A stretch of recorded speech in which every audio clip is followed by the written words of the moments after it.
The storm had followed Adrian Cole all the way home. Sheets of rain hammered against the black windows of his limousine, lightning carving jagged scars into the night sky. For weeks he had been away on business, chasing empires across continents.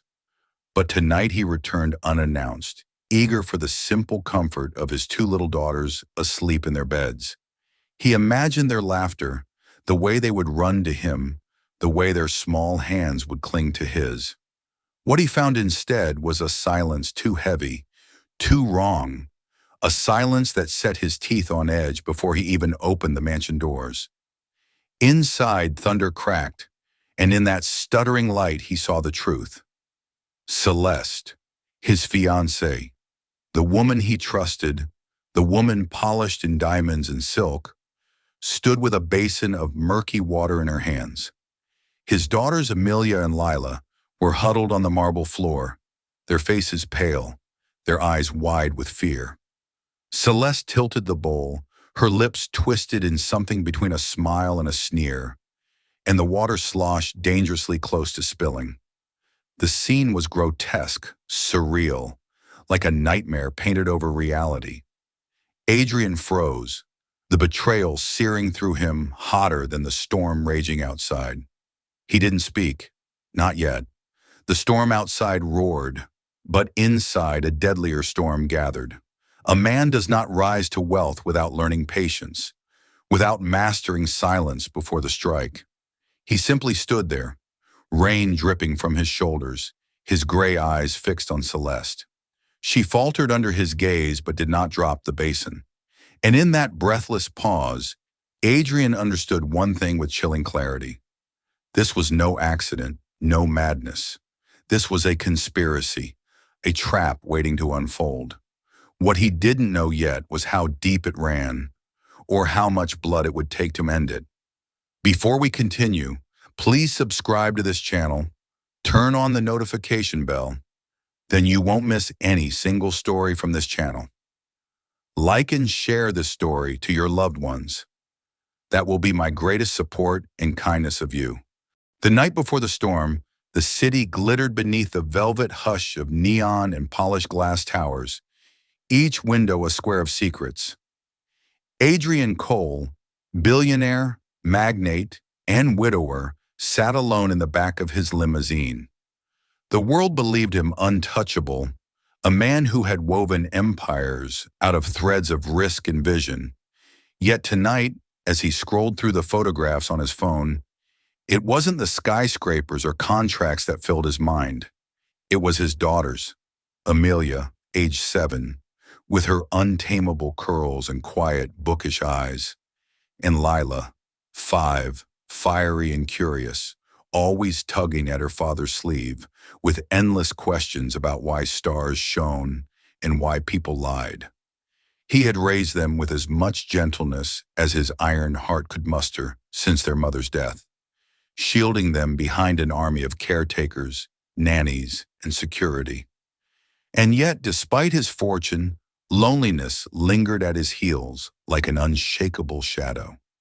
That was why Celeste had entered his life like a sudden, dazzling flame. Celeste, with her silver laughter, her beauty that seemed to hypnotize entire rooms, her poised words that slid between sincerity and silk. The city adored their engagement. Newspapers printed photographs of her diamond ring. Critics debated whether she was in love with the man or his empire. And Adrian, though a master of suspicion in business, told himself love could be a bargain of faith. He had never announced his late-night returns before. His travel itineraries were closely guarded. His security team informed only hours in advance. Yet something gnawed at him tonight. Some whisper that told him not to send a message, not to call, not to warn. He dismissed his chauffeur halfway down the avenue and drove the rest of the distance himself, preferring to approach unseen. The estate loomed on the horizon, vast iron gates glistening in the rain, ivy curling like secrets across the stone walls. The house he had built for his daughters was a fortress. Yet as Adrian entered through the servants' passage, the air felt different, thick, sour, as if the walls themselves had been watching something ugly unfold. He heard no laughter, no patter of footsteps, no lullabies, only silence. And then, the splash, a sound so out of place it froze him. He followed it down the corridor, footsteps hushed against the marble. He reached the playroom door and paused. His heart thundered in his throat as he pressed his ear against the wood. A muffled sob, a gasp, and then Celeste's voice, sharp and laced with venom, so unlike the honeyed tones he knew in public. "Ungrateful little brats! Do you think I'll let you ruin everything for me?" Another splash. The stink of dirty water hit him even before he flung open the door. There stood Celeste, her hair tied back, her silk blouse clinging damp against her skin, a bucket in her manicured hands. And at her feet, Amelia and Lila, trembling, soaked, their faces pale with terror. Adrian's blood turned to iron in his veins. Adrian's entrance was a thunderclap in the room, though no storm raged yet outside. His presence filled the space with a silence so heavy it seemed to bow the air. Celeste froze, her hand still gripping the bucket's handle, her eyes wide for the briefest second before narrowing into something sharper, calculated. In that flicker of a heartbeat, she shifted from predator to actress, the kind who could spin cruelty into accident, malice into misunderstanding. "Adrian," she gasped, feigning surprise so flawless it might have convinced an audience anywhere else.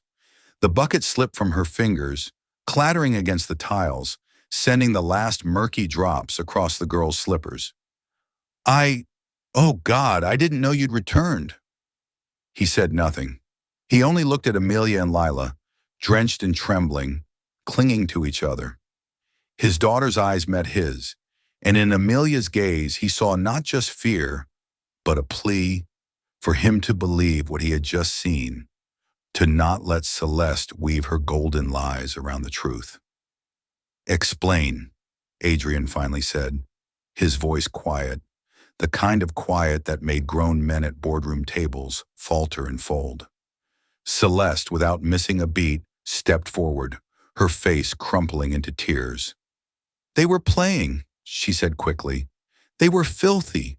They tracked mud through the house." She swallowed a sob with perfect timing. "I only meant to rinse them before the maids came in the morning." "You know how children exaggerate," Lila whimpered, clutching Amelia tighter. But Amelia, older, braver, stared straight at her father. "She's lying," Amelia said, her voice trembling but steady. "She said we're in her way." "She said she hates us." Adrian's jaw tightened. He had heard Amelia speak truths before, cold and clear even at her young age. It was the gift and curse of her mother's spirit. Celeste's tears deepened. She reached for him, but he did not move. "Darling, they're children. They invent stories when they're upset. You know how lonely they are, how much they miss their mother.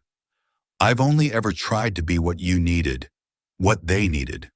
Her voice softened into a trembling whisper. "Don't let them twist this." Adrian's silence stretched, a taut rope ready to snap. His eyes flicked once more to his daughters. Lila spoke this time, her small voice quivering. "She poured it on us because we asked about Mommy. She said Mommy is gone, and we don't matter now. She said once she marries you, she'll send us away." Celeste's mask cracked, not from guilt, but from irritation at a secret exposed too soon. For a moment her lips pressed into a thin line, her eyes sparking with fury before she caught herself. Adrian saw it, that lightning flash of the real woman beneath the silk. His chest tightened. This was no misunderstanding.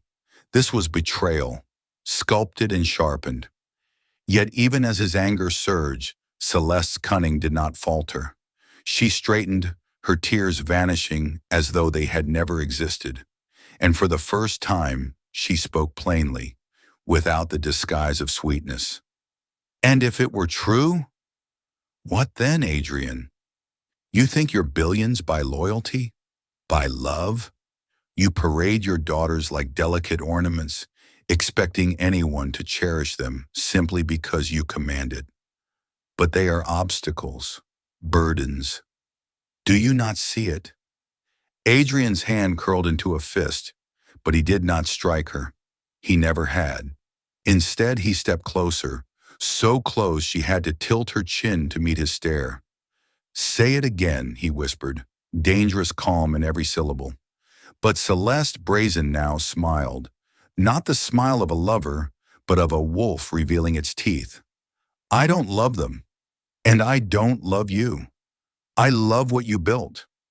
And I would have had it all, if not for your sudden return tonight. The girls gasped, clutching each other tighter. Adrian's eyes darkened, his silence heavier than any curse. Celeste, ever fearless when cornered, added one last dagger. Perhaps, billionaire, you should learn that empires crumble not from enemies, but from those closest. And tonight, your daughters have ruined everything for you. Adrian did not move for a long, suffocating moment. His silence was not weakness, but calculation, the kind that had broken rivals in boardrooms and left them bankrupt by dawn. Yet here, the battlefield was no gleaming tower, but his children's playroom, damp with dirty water, echoing with the quiet whimpers of his daughters. Amelia's small fingers tightened around Lila's hand, her eyes fixed on her father with a mixture of hope and terror, as if the weight of justice rested entirely in his response. Finally, Adrian spoke, his voice soft but resonant, vibrating with a dangerous undercurrent. Leave. Celeste blinked. For the first time, her composure faltered. What? She asked, her confident smirk flickering. Adrian's gaze was ice. Leave this house. Leave now, before I decide your fate with less mercy. Celeste laughed, a brittle, high-pitched laugh meant to disguise fear. And go where? Do you think I'll walk out quietly? You underestimate me, Adrian. You always have. You think money shields you from humiliation, but when I speak, the world will listen. Your empire, your spotless image, it will rot. She stepped closer, the faintest glimmer of triumph returning to her eyes. Imagine the headlines. Billionaire's fiancé discarded, humiliated, after he failed to protect his children. Imagine what your board will think, your investors, your enemies. They will feast on this. Adrian's jaw tightened, but he remained still, as though her words were smoke against iron. Yet before he could answer, a sound broke the standoff, a faint creak from the hallway outside. The children flinched. Adrian's head snapped toward the door. Someone was listening. He strode across the room and yanked the door open. A figure stumbled back. A woman, not Celeste, but one of the nannies, her apron crumpled in her fists, her face pale with guilt. Mrs. Dalloway, a fixture of the house for nearly 3 years, whom Adrian had trusted with his daughter's daily care. Amelia gasped. She knew, she whispered, her little voice cracking. She was always there when Celeste. Lila buried her face in her sister's shoulder, sobbing. Adrian's eyes burned into the nanny. How long? He asked, his tone deathly calm. Mrs. Dalloway wrung her hands, her lips trembling.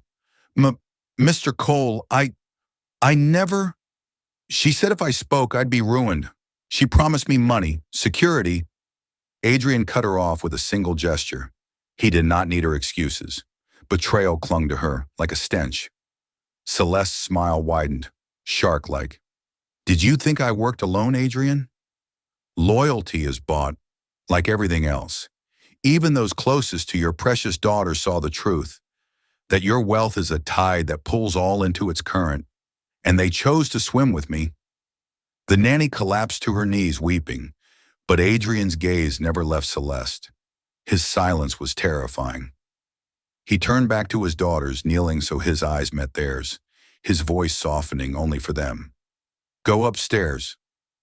Lock yourselves in my study. Do not open the door until I come." Amelia hesitated, as though torn between leaving him and protecting him, but at last she nodded, guiding her sister away, their footsteps echoing down the hall. Only when their small figures vanished did Adrian rise again, towering, every ounce of restraint coiled in his frame. He looked at Celeste and the nanny as though they were insects beneath glass. "You made one mistake," he said, his voice low, lethal. Celeste arched a brow, unafraid. "And what's that?" Adrian's answer was colder than steel. "You forgot whose house you're in." And then, before Celeste could retort, another sound sliced through the silence, the heavy click of a lock disengaging, not from upstairs but from the back of the house, a door Adrian had never given her a key to. Celeste's eyes flickered toward the noise, betraying a sliver of fear. Adrian's stomach dropped. Whoever had just entered was not meant to be here. Betrayal, it seemed, was only beginning to reveal itself. The echo of the lock was a drumbeat in the marrow of the house. Adrian's gaze snapped toward the distant corridor, his mind moving with the precision of a predator. He had built this estate as a fortress, every door, every camera, every alarm under his command. No one should have gained entry without his sanction.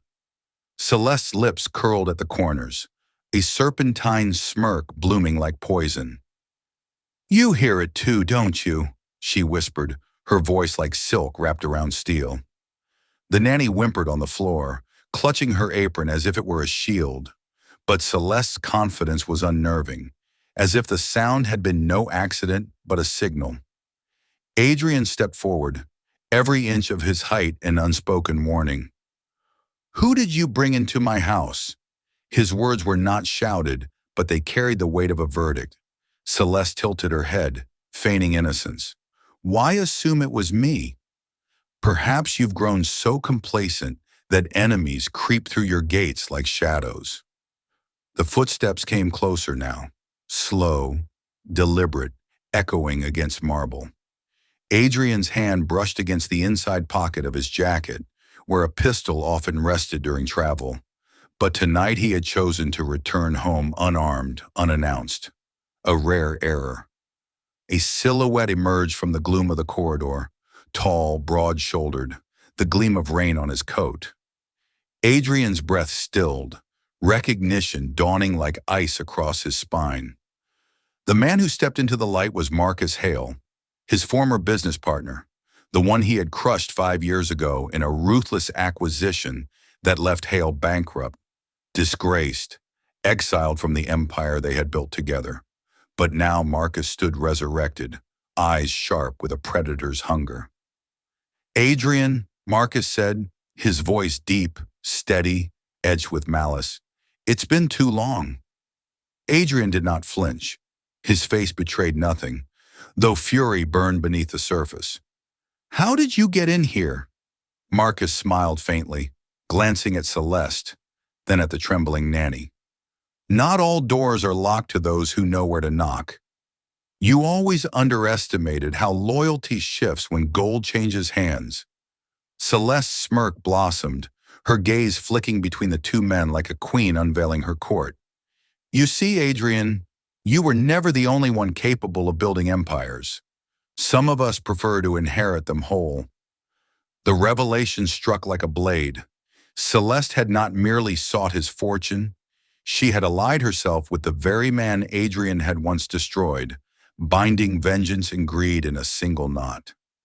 Adrian's silence stretched taut, the air between the three of them sparking with danger. Marcus stepped forward, hands clasped behind his back, his confidence terrifyingly calm. "You built your house high, Adrian, but foundations rot when poisoned with arrogance. Tonight you will learn what it means to lose, not to rivals across the ocean, but to those who stood closest." The nanny sobbed louder, babbling pleas of forgiveness, but neither man acknowledged her. Celeste's voice cut through the air, soft yet sharp. "The daughters are upstairs, aren't they? Locked in your study. You've trained them well to obey. But obedience can be broken. It only takes time. Adrian's body stiffened, every muscle alive with fury, but his face remained carved of stone. He stepped toward Marcus, close enough to feel the heat of his rival's breath.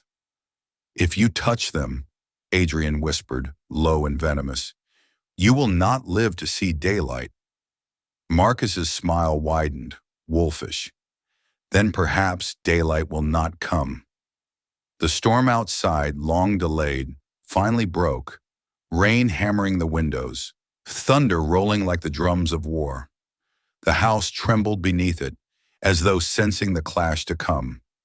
Upstairs, faintly, Adrian thought he heard Amelia's voice, a muffled cry, perhaps calling for him. His daughters were waiting, trusting, unaware that the walls of their sanctuary were closing in. The empire he had built was no longer under siege in the world of stocks and contracts. It was bleeding here, in his home, where betrayal wore familiar faces.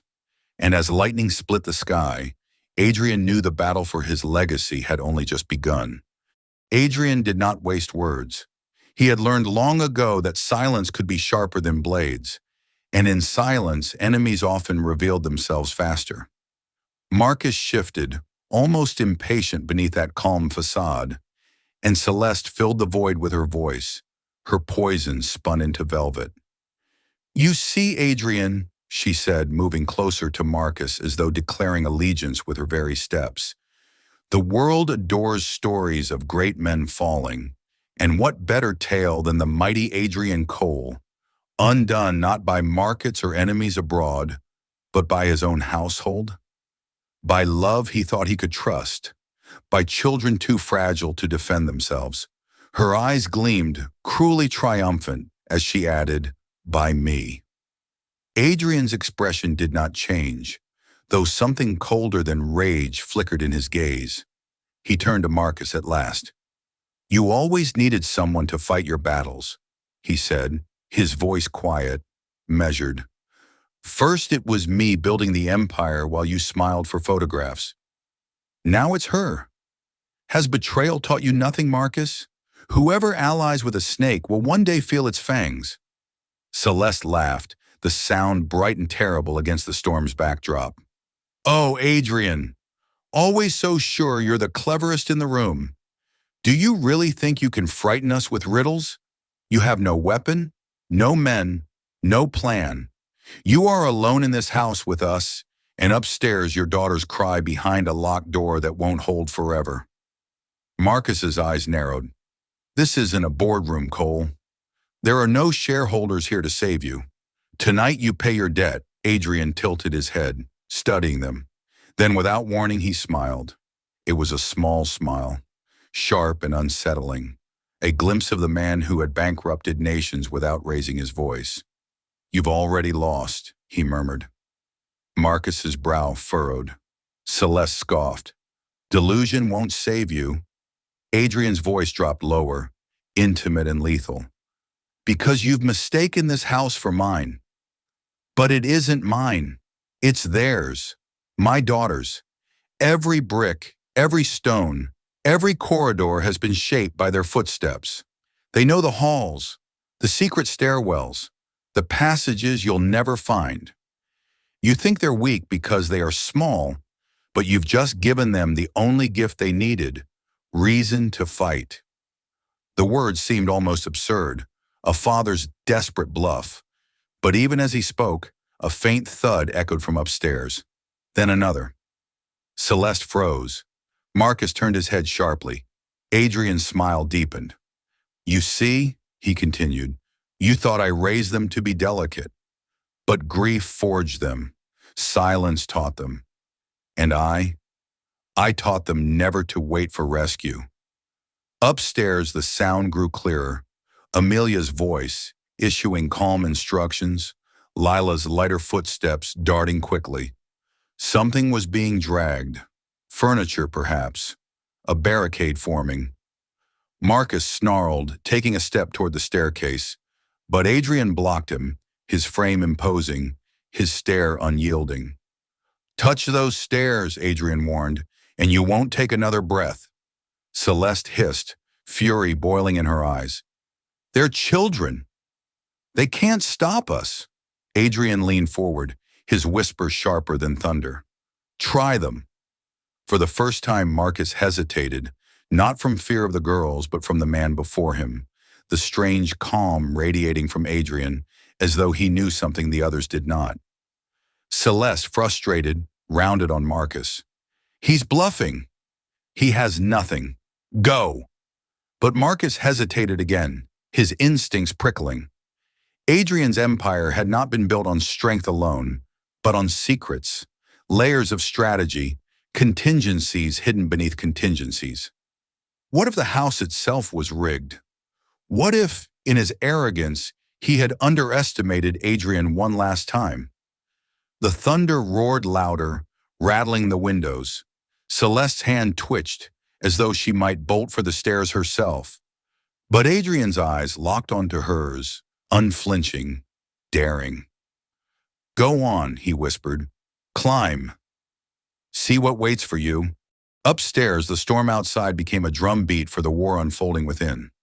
Amelia's voice cut through the chaos like a commander's, quiet but certain. Push the dresser against the door, she whispered, and Lila, though trembling, obeyed, straining against the heavy wood until it scraped across the polished floor. Amelia's small hands joined hers, shoving with all the strength her thin frame could muster. Together they wedged it tight. Now the chairs! Stack them! Their breaths came ragged, but determination burned in Amelia's eyes, mirroring the cold precision of her father. Lila sniffled, tears streaking her face. What if they get in? Amelia paused only long enough to squeeze her sister's hand. Then we don't hide. We fight. She glanced around the study, her father's fortress within the fortress. Shelves of leather-bound volumes lined the walls, his desk a towering slab of mahogany, the scent of paper and ink thick in the air. Amelia darted to the desk drawers, pulling them open with urgency. Pens, papers, files, useless. Then at the very bottom, her hand brushed cold metal. She drew out a small black device, one she had seen her father use once before during a business trip when threats lingered too close. A panic trigger linked directly to the estate's hidden security systems. Her heart pounded as she recognized it. Lila's eyes widened. What is it? A key, Amelia whispered. To the house. She pressed the button, and somewhere deep in the walls, gears groaned, locks clamped, shutters slid. A symphony of metal rang through the estate, as though the house itself had awakened. Downstairs, Celeste and Marcus stiffened as heavy steel slammed into place across the windows, the estate sealing like a vault. Celeste's confident smirk faltered. What did you do? She hissed, glaring at Adrian. Adrian's expression did not change, though inside he silently thanked Amelia's sharp memory. You thought I built a palace, he said coldly, but I built a fortress. And only those who belong here hold the keys. Marcus's jaw tightened. Children, he spat. You're letting children corner us? Adrian's gaze was iron. Not letting. They're doing it themselves. Upstairs, Amelia guided Lila to the shelves. Books are heavy. Stack them near the door. Confused, Lila obeyed, dragging volumes to form a crude barricade. Amelia's mind raced. She had seen her father play chess, moving knights and bishops, not for what they were, but for what they could become in 3 moves' time. She thought of the narrow hallway outside the study, the thick rugs, the old chandelier hanging above. A plan began to shape itself, not perfect, but enough to buy time. Lila, she whispered, help me with the rug. Together they tugged it back, exposing the slick wooden floor beneath. Amelia darted to the wall, reaching for the dangling pull rope of the chandelier. She wrapped it around her wrist, testing the weight. Her chest heaved with fear, but also with resolve.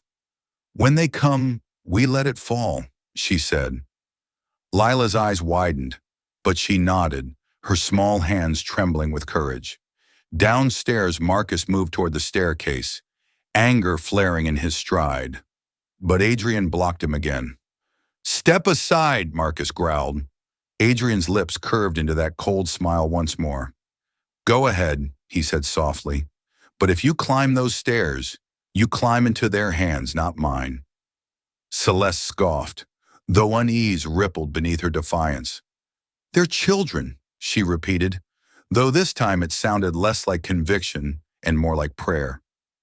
Adrian's silence was her answer. The storm raged louder, lightning splitting the sky, as above them Amelia and Lila braced for the inevitable, turning their father's study into a battlefield of their own making. For the first time, Adrian's enemies realized they were not fighting a billionaire alone, but a family forged in grief and sharpened by betrayal. The storm outside seemed to drive Marcus forward, his boots pounding the marble as if in rhythm with the thunder. Celeste followed, though her movements were sharper now, the smirk on her lips cracking with every step. Adrian trailed them at a measured distance, his presence a shadow at their backs, silent and menacing, as though he were herding wolves into a cage of their own choosing. The staircase loomed ahead, twin banisters curling upward into the darkened corridor where Amelia and Lila waited. Marcus placed his foot on the first step and paused, his instincts gnawing at him. Something about Adrian's stillness, the way the house itself seemed to hum with hidden mechanisms, made the hairs on his neck rise. "Do it!" Celeste hissed, shoving at his arm. "They're just children." Marcus gritted his teeth and continued, step by step, the boards creaking beneath his weight. Celeste followed, her heels clicking against the wood, her breath shallow but determined. Adrian remained below, watching, his eyes lifted toward the upper landing, where faint shadows shifted, the silhouettes of his daughters, barely visible against the dim light. Upstairs, Amelia tightened her grip on the chandelier's rope. Her palms were slick with sweat, her small arms trembling under the weight of responsibility far too great for her age. Beside her, Lila crouched by the rug, ready to yank it aside at Amelia's signal. Their hearts beat wildly, but neither made a sound. Marcus reached the halfway point of the staircase. The air felt charged, tense, every creak of wood echoing like a drumbeat of fate. Then Amelia's whisper cut through the silence. "Now!" Lila tugged the rug, pulling it fully free from the hallway floor. Marcus and Celeste, reaching the top step, lunged forward, only to find their footing stolen. The slick wood beneath them offered no grip. Celeste shrieked as her heel slid out from under her body slamming into Marcus. He cursed, arms flailing, barely catching the banister before both tumbled backward down the stairs. At the same instant, Amelia released the chandelier's rope. The heavy fixture swung downward like a pendulum of vengeance, its crystal edges glinting in the lightning's flash. It crashed into the staircase with a deafening shatter, shards spraying like blades. Marcus roared in pain as glass sliced his arm. Celeste screamed, shielding her face, her hair tangled with crystal fragments. Adrian did not move. He only watched, his expression unreadable, as the trap sprung by his daughters turned the staircase into a ruin of glittering debris. Amelia pulled Lila back into the study, slamming the door shut again, her chest heaving. "It worked," Lila whispered, half in awe, half in terror. Amelia didn't answer. She was already reaching for the next defense, her eyes darting to the shelves. Below, Marcus staggered to his feet, blood running down his arm, fury boiling in his glare. "They'll pay for that," he growled. Celeste spat glass from her lips, her elegance shattered, rage burning in her voice. "They're children," she screeched, her mantra sounding more hollow than ever. Adrian's gaze flicked between them, his voice like stone. "Children," he said softly. "Who understand war better than either of you?" Marcus turned his rage toward him. "You think this is over? They've only delayed the inevitable. Doors can be broken, locks can be burned. Adrian's expression remained calm, but inside calculation churned. Every moment his daughters bought him was another step in unraveling Marcus's plan, another angle he could exploit. And somewhere in that stillness, a seed of pride grew. Dark, fierce pride in Amelia's cunning, in Lila's courage. Upstairs, the girls pressed their ears to the door, listening to the chaos below. They knew the fight was far from finished, but for the first time since Celeste's cruelty began, they felt something stronger than fear. They felt powerful. And in that fragile, dangerous power lay the spark that would determine whether the night ended in ruin or in survival. Marcus tore a shard of crystal from his arm, blood streaking his sleeve, his jaw clenched in fury. "Enough games," he growled, his voice raw. Celeste crouched beside him, her once polished poise reduced to ragged edges, strands of hair clinging to her damp face. She pressed a trembling hand against his wound, though her eyes flicked upward toward the locked study door, her fury simmering. "They can't hold out forever," she hissed. "Children tire. Fear will undo them." Marcus glared at her, his patience fraying. "You underestimate them, just as you underestimated him."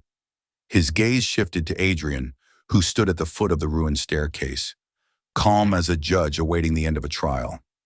His stillness unsettled them both more than the shattered glass, more than the fortress walls sealing them in. Celeste snapped, her voice shrill. "Why aren't you stopping this?" "They're your daughters, Adrian. They're terrified." Adrian's gaze cut through her words like a knife. "They are not terrified," he said softly. "They are prepared." The certainty in his voice sent a shiver down her spine. Marcus's eyes narrowed, studying Adrian as though searching for the hidden blade in his silence. He spat blood onto the floor. "You're bluffing. You've always been a master of illusions. But here, there is no army, no board of directors, just you and us and two frightened girls." Adrian finally moved, stepping onto the first stair, his hand brushing against the splintered wood. His voice carried, low and deliberate. "Do you know why I destroyed you, Marcus? Not because of greed, not because of power, but because you never understood the one truth that wins wars." He paused, the storm punctuating his words with thunder. "Fear is the strongest currency." Celeste scoffed, but her laugh was brittle. Marcus sneered, though unease flickered in his eyes. "And who, Adrian, is supposed to be afraid?" "Us? You're unarmed." Outnumbered. Adrian's smile was cold, a razor's edge. "You've already proven fear is yours. You fear my daughters. You fear this house. You fear me, even now, because you know I am never without a plan." As if to echo his words, a deep metallic groan reverberated through the walls. Hidden mechanisms, unseen by Marcus or Celeste, stirred to life. Locks tightening, vents shifting, the hum of unseen circuits weaving their song. Celeste flinched, her eyes darting. "What was that?" she demanded. Marcus clenched his fists, glaring at Adrian. "Tricks," he spat. "Smoke and mirrors." But his voice lacked conviction. Adrian's silence pressed heavier than thunder, wrapping around them like chains. Upstairs, Amelia and Lila listened, their small faces pale but fierce. Amelia whispered, "He's stalling them." Lila whispered back, "Then we have to give him more time." Together they moved to the shelves again, pulling more books, arranging more traps with hands that shook but did not stop. Downstairs, Celeste's mask began to crack. She paced, her heels crunching against crystal shards, her voice sharp with panic. "We can't stay locked in this house with him.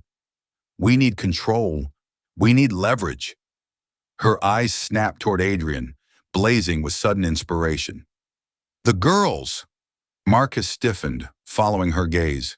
Celeste stepped closer to Adrian, her voice turning venomous. "If you won't hand them over, then we'll drag them out screaming." And when the world sees what you failed to protect, they'll know the great Adrian Cole was nothing but a hollow man. Adrian's gaze did not waver, but inside his fury coiled tighter. He knew Celeste's cruelty had no bottom, and Marcus's vengeance no end. But he also knew something they did not. Their paranoia would consume them faster than any blade. He only needed to fan the flames. "Go ahead," he whispered. "Climb. Break the door. Drag them out. But ask yourself this, Marcus. What else have I built into this house that you haven't seen yet?" The storm howled, lightning flashing across their faces. And for the first time, Marcus's confidence faltered. Celeste's breath quickened, suspicion curdling into dread. Adrian's words coiled around them like a serpent, each syllable tightening the noose of paranoia. And in that silence, the battle turned, not by force, but by fear. The storm battered the estate with savage fists of rain, rattling the iron shutters that sealed the windows. Every clap of thunder seemed to splinter the fragile alliance between Marcus and Celeste. They stood in the wreckage of the staircase, shadows flickering across their faces as lightning bled through the slats. Celeste's breath came quick and sharp, her eyes darting to every groan of the house, every whisper of machinery in the walls. "He's toying with us," she spat, her voice trembling despite her fury. "You said he was finished, Marcus. You swore he had no cards left." Marcus wiped the blood from his arm with the back of his hand, his glare venomous. "And you said the children would be easy, that they were fragile, broken. Instead, they've trapped us in his cage." Celeste whirled on him, eyes blazing. "Don't you dare put this on me. You were the one who lost everything to him before. You were supposed to know how to beat him. But here we are, bleeding, cornered, because you underestimated him again." Marcus's teeth clenched. He took a step toward her, towering, his voice low and dangerous. "Watch your tongue. Without me, you'd still be draping yourself over desperate men in glittering rooms, hoping one of them would mistake you for treasure." Celeste's face twisted, fury eclipsing fear. "And without me, you'd be rotting in obscurity, forgotten. I gave you a way back into his world. I opened his gates. Do not forget who led you here." Their words clashed like blades, sharper and louder with each exchange. Adrian watched from below, his arms crossed, silent as stone. His eyes flicked between them, and though he said nothing, his calm smile deepened. He didn't need to intervene. The cracks in their alliance were splitting wide on their own. Upstairs, Amelia pressed her ear to the door, her heart pounding. She could hear the voices rising, venomous and jagged.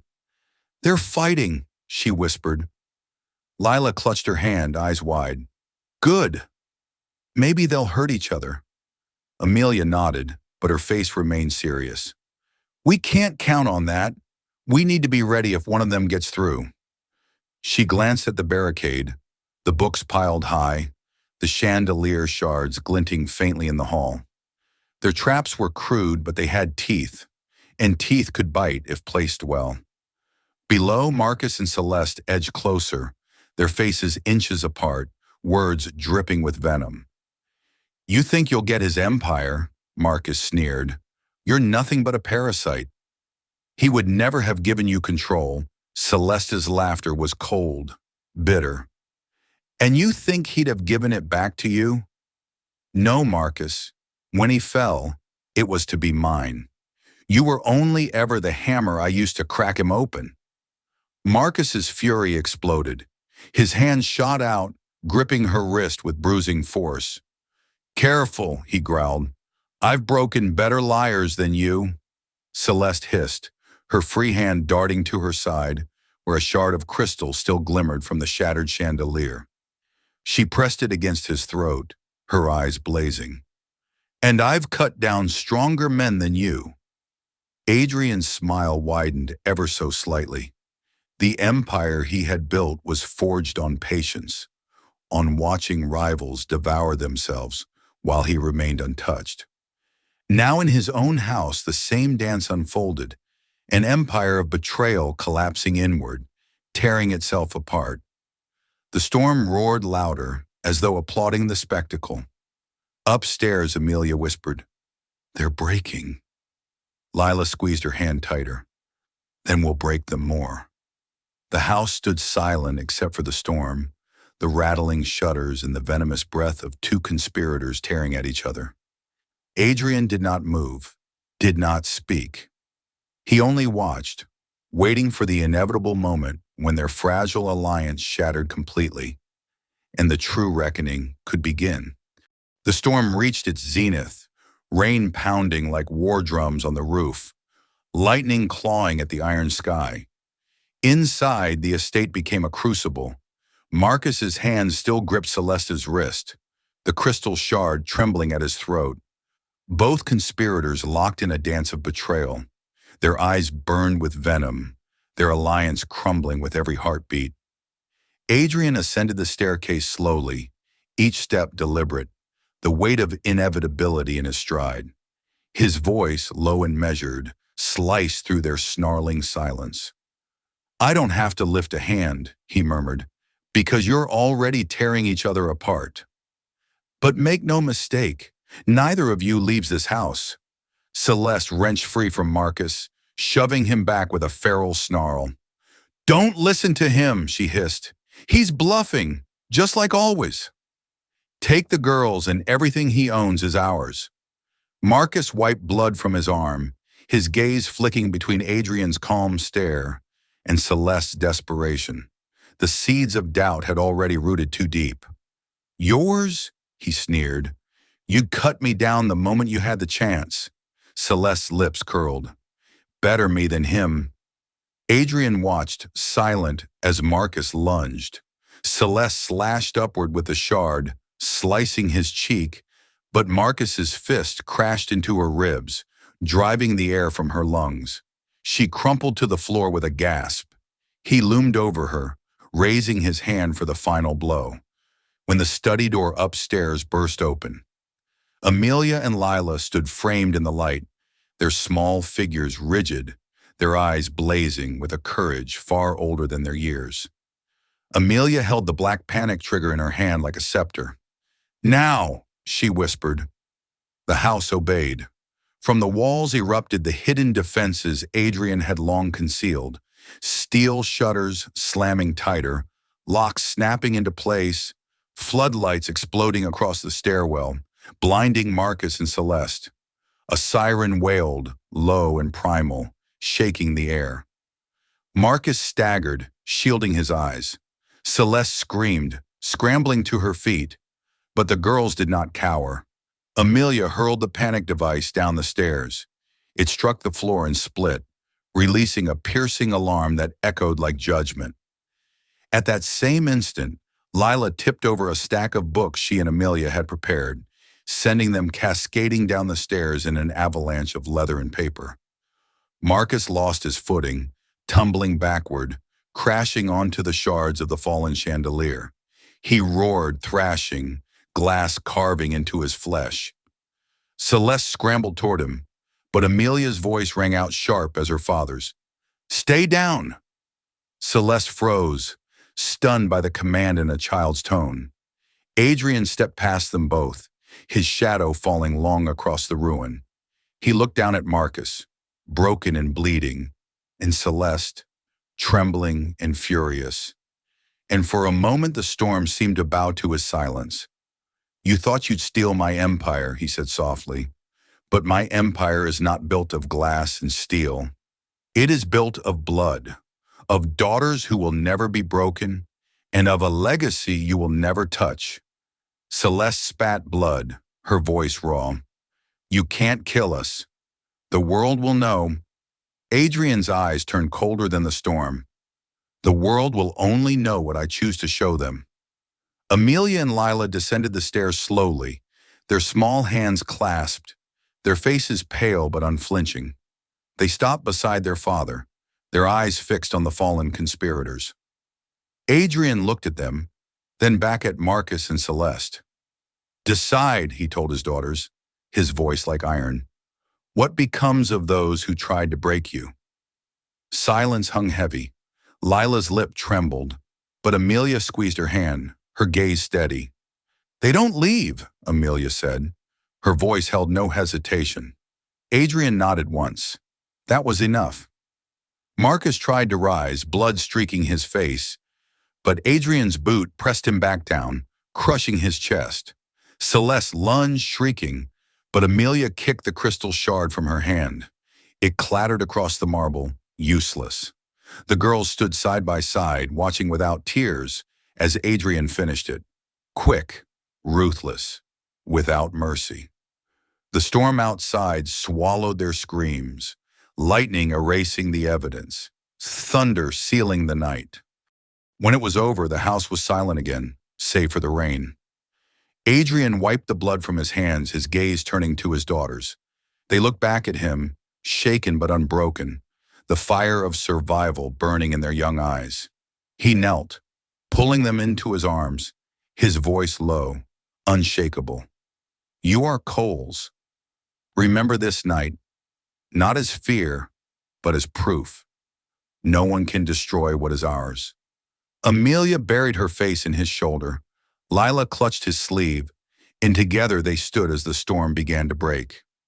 Outside, dawn crept across the horizon, the world none the wiser to the war fought within those walls. But in the heart of the Cole estate, a darker dawn rose. A father and his daughters, bound not only by love, but by blood and ruthlessness. Heirs to an empire no betrayal could shatter. By dawn the storm had broken, but the compound still breathed of thunder and blood. Marcus lay broken among the shattered glass. Celeste crumpled in disgrace, and Adrian Cole stood tall with his daughters at his side. No longer were Amelia and Lila fragile children. They were heirs forged in a night of treachery, guardians of a legacy born in fire and storm. The world would come to call Adrian ruthless, merciless, untouchable. But only those who had seen that night would know the truth. It was not just the father who triumphed, it was the daughters who had learned how to wield the storm itself. And from that night forward, no one who looked upon the Cole family would ever mistake innocence for weakness again. Thank you so much for watching. Subscribe if you haven't subscribed. Turn on the notification bell for more amazing stories like this one. Like and share this story to your loved ones. That will be my greatest support and kindness of you. See you on my next video.